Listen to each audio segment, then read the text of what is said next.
Welcome to Growing Wisdom, and today we're going to talk about clematis, and we're going to talk about a different type of clematis that you may not be familiar with. Most of you that have clematis have the big flat ones, and they come in things like pinks and purples and whites and even some shades of blue. But there's a different variety, the Texensis hybrids, and these are really interesting, and we're going to show you two today.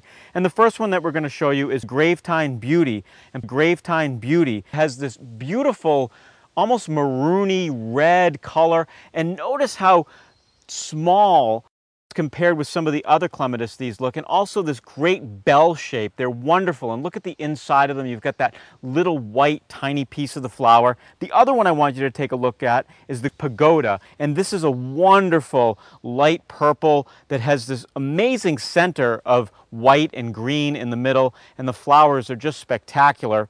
This will continue to bloom for quite a long time. You can actually cut them all the way back to the ground in the fall, and they'll grow all the way back up from the ground to flower again the following spring, unlike some of the other clematis. I want to show you another one. This is a Japanese introduction.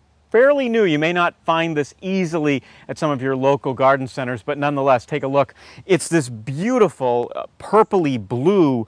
Again, it looks like a little bit of a bell. It's called Roguchi. And this is just a wonderful plant. You can also cut these all the way back to the ground in the fall. They will completely grow back from the ground to flower again the following spring. The other interesting thing about these types of clematis is that they seem to be a little bit less susceptible to wilts.